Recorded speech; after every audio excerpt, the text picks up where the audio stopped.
Guys আমরা চলে এসেছি, বাড়ি থেকে বের হয়ে এসেছি একটু ঘুরে হাঁটাহাঁটি করার জন্য। এই এই সব হচ্ছে ধান ক্ষেত। এই ধান ক্ষেতে এতদিন ধান ছিল, এখন ধান কেটে ফেলেছে, বৈশাখী ধান কেটে ফেলেছে, এই জন্য ধান ক্ষেত নাই। দেখে মনে হয় কোনো শাক পাতা বুনবে, এই জন্য ঝাংলা দিয়েছে। ওই যে অনামিকা, আমরা আত্মীয় বাড়ি যাচ্ছি, চলেন আপনাদেরকেও সাথে নিয়ে যাই।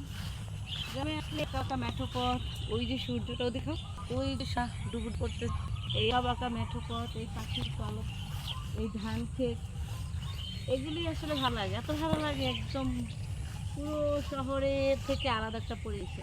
ওইদিকে দেখো, ওই হচ্ছে মাছের বিল, ওই পুরো পুকুর দিয়ে মাছ। অনেক সেচি শাক দেখা যাচ্ছে, কালকে সকালে শাক তুলে নিয়ে যাবে, ঠিক আছে? এই শাক সব, এই যে সেচি শাক,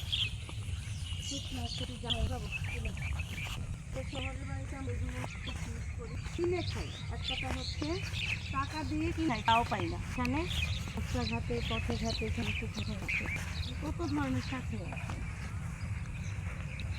অনেক বছর পরে আসলাম, অনেক বছর পরে।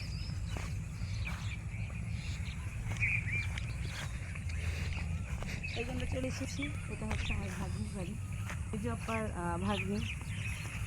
তো চলে আসছি।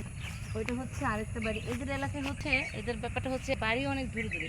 ওই যে মেজোপার বাড়ি, ওই যে মেজোপাদের চাচা শাশুড়ি, চাচা শ্বশুরের বাড়ি, এই যে আরেকটা ভাগ্নি। মানে এরকম অনেক দূরে দূরে হচ্ছে বাড়ি।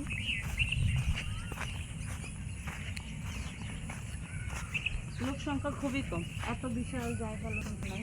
আর আমাদের ঢাকা শহরে জায়গা নেই, মানুষের অভাব নেই। এই গাছে দেখো, যতটা কমলা লেবু, সাবধানে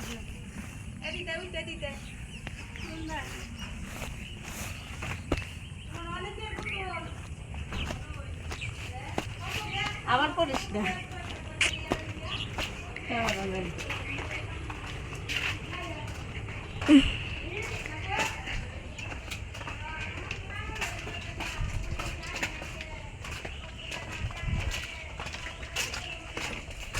বাড়িটা অনেক সুন্দর করে করেছে, রাস্তা নাই।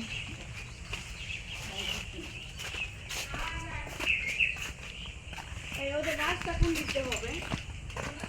ভালো আছে তুমি?